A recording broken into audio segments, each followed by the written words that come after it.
Kroger Tender Ray Beef. No other beef so fresh can be so tender presents Hearts in Harmony transcribed. K is for Kroger. C is for cut. B is for beef. KCB means Kroger cut beef. And Kroger cut beef means more meat for your money. Yes, friends, Kroger cut beef gives you more meat, less waste. And here's why. Before the meat is weighed and priced, the Kroger method of cutting beef removes excess bone, excess waste, and stringy ends. Remember, that's before the meat is weighed and priced. And it's the very top U.S. government grades of beef that's tender, juicy, rich red, and marbled with just the right amount of flavory fat. So you see you get a better value in top-grade beef. Now, to give you an example, let's take a Kroger cut rib roast. Before the roast is weighed and priced, the Kroger method of cutting beef removes the short rib end, the waist, and trims the chine bone. You don't pay roast price for the short rib end and waist. And no matter whether you buy a Kroger cut steak or roast, you receive more meat, less waste. So don't forget, that's at your Kroger store. See for yourself by visiting your neighborhood Kroger store soon. Get Kroger cut beef and get more meat for your money. And now, Hearts in Harmony. When Penny Gibbs admitted to her friend, Peg Martin, that she was in love with wealthy Barry Carlton, Peg said she was delighted. But later she phoned Barry and arranged a secret meeting with him. It is the next morning now, and Julie, Peg's 5.5-year-old daughter, enters the living room where Freddy Lang is reading. Morning, Uncle Freddy. Oh, hi, Julie. Hey, you're looking real sharp this morning. Sharp? Mm-hmm. What's that, Uncle Freddy? Well, that's the wrong way to say that you look all right. Well, if it's a wrong way, why do you say it? Because I do almost everything the wrong way, I guess. Hey, turn around again, the way you did just then. Like this? Yeah. Say, didn't your ma button up your dress for you this morning? Mommy's sleeping. I dressed my own self. It's 8:30 and your ma's still in bed? Must have been out awful late last night. Here, I'll button up those buttons for you. Thank you. Oh, you're welcome. Mm-hmm. And here's one that's about to fall off. You better show Aunt Nora that before you lose it. All right. Well, there you are. All buttoned up. And looking pretty as a princess on her way to a ball. Oh, thank you. I like that. Best compliment you've had all day, huh? Say, how do you figure a giggle for that kind of a crack? You talk so funny. You say things I've never heard. Well, I've heard things you've never heard before. I hope you never do, either. What's the book you got? It's an animal book. Animal book, huh? Say, you know a giraffe when you see one? I've never seen one, except in pictures. Well, I haven't even seen a picture of one in a long time. Want to show me a giraffe? Uh-huh. I'll bet you can't do it, though. I'll bet you show me an elephant or something. Oh, no, I won't. There. There's a giraffe eating leaves out of a tree. Hey, you are a smart little tomato, aren't you? I'm not a tomato. I'm a girl. I'm sorry. Your Uncle Freddy's sort of dumb, isn't he? Julie! Julie! Uh-oh. Aunt Nora's calling you. I'll bet it's time for chow. Chow? What's that? That's the wrong kind of talk for food. You know, maybe you better stay away from me. Oh, Julie, your breakfast is ready. All right, Aunt Nora. Aren't you coming to breakfast too, Uncle Freddy? No, I had mine a couple hours ago, Julie. I'm the bird who's early around here. You're all mixed up, Uncle Freddy. You call me a tomato, and now you're a bird. You say the silliest thing. Well, maybe you can straighten me out, huh? You're not crooked. No, not anymore, Julie. Nah, not anymore. I'm glad to say that I can laugh about it, too. Now, go on. You run on in there and get your breakfast, huh? All right. Crickets, Julie, are you coming to breakfast or aren't you? I'm coming to have it right now, Aunt Nora. Well, you go in and eat. It's all on the table. Call me if you want anything else. All right, Aunt Nora. Phew, but a kid. You know, she's smarter at 5.5 than I am at almost 23. Well, she's cuter. Yeah. Hey, you can't sit down for a couple seconds, can you? Just a couple. Well, a couple are better than none at all, Nora. Say, what's happening to us? I don't get to see you at all anymore. Well, I've been awfully busy since Julie's been here. I knew that kid had run you ragged. Oh, Freddie, it's not her fault. She just happened to arrive at a time when there was a lot to do for almost everyone. Miss Gibbs had to be waited on until just a couple of days ago, and... When are we getting out of here and living our own lives, huh?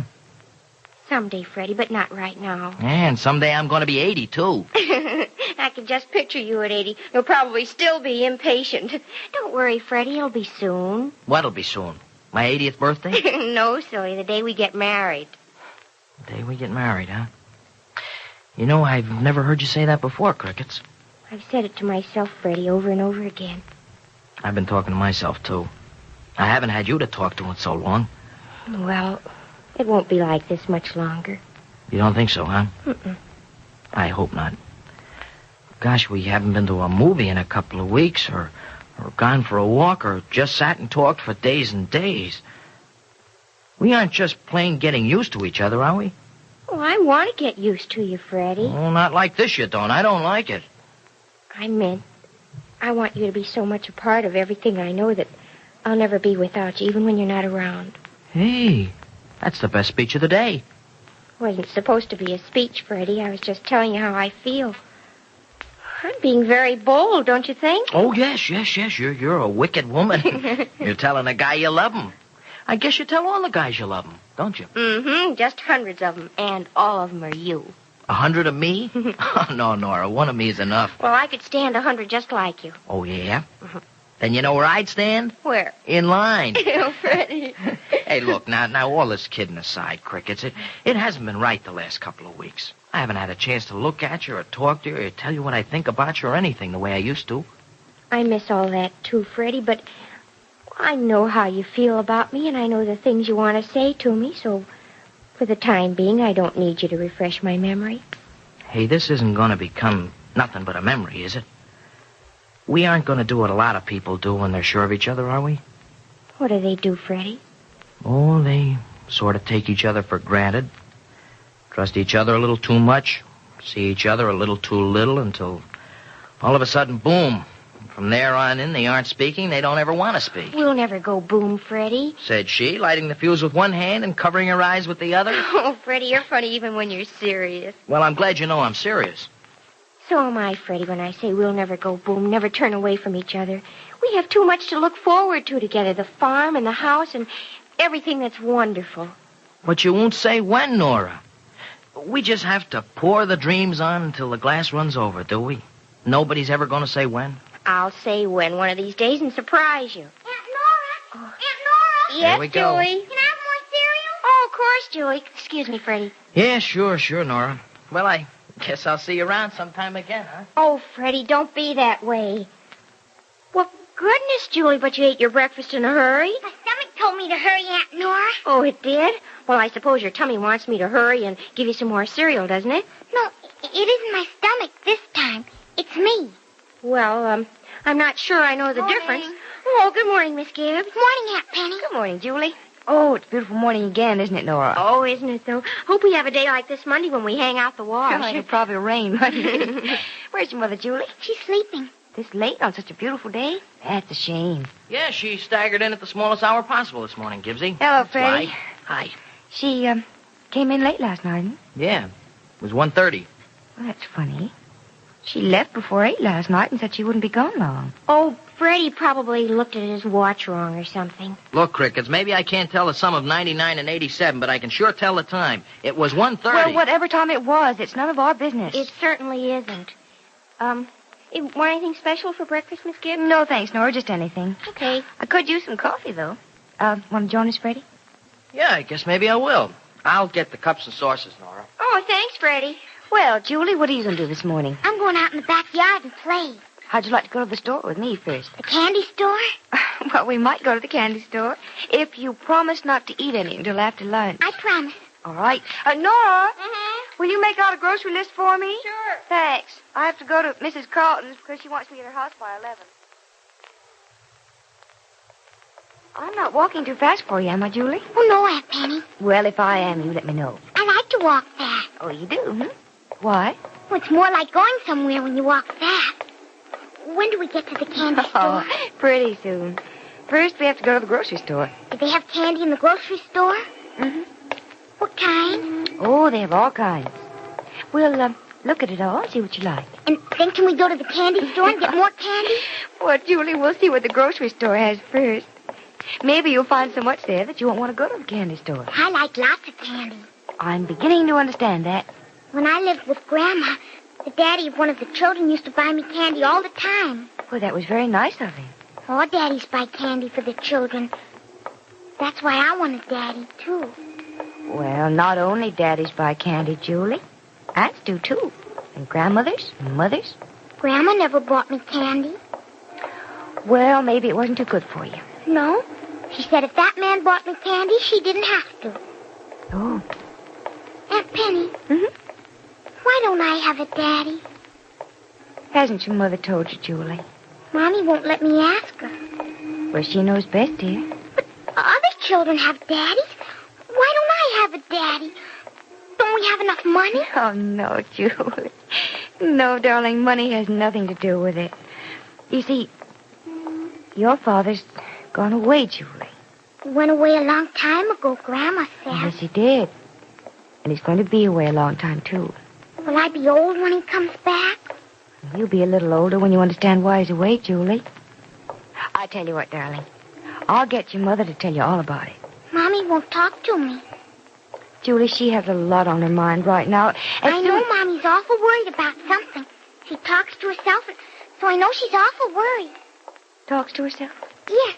She looks in the mirror and says things to herself that are so funny, I don't know what they mean. Well, maybe you're not supposed to know, darling. I know the words she says. One time she looked in the mirror and said, "You're not bad. Not bad at all." Did someone say Mommy was bad? No, darling. No, your mother meant that she was rather satisfied with her looks. And she should be. She's very beautiful. Not as beautiful as you, Aunt Penny. And you don't look in the mirror and say funny things like what Mommy said last night. What did Mommy say last night, Julie?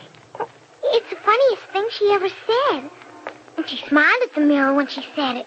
It was, he's weak and rich and he's going to be easy. What did Mommy mean by that, Aunt Penny? What did Mommy mean? Does Penny know the answer to Julie's question? Penny is in love with Barry Carlton. Is Peg Martin, the girl Penny has befriended, going to be her rival for Barry's love? Be sure to listen to the next dramatic episode of Hearts in Harmony. KCB. KCB. KCB means Kroger cut beef, and Kroger cut beef means more meat for your money. Yes, Kroger cut beef gives you more meat, less waste. That's because before the meat is weighed and priced, the Kroger method of cutting beef removes excess bone, excess waste, and stringy ends.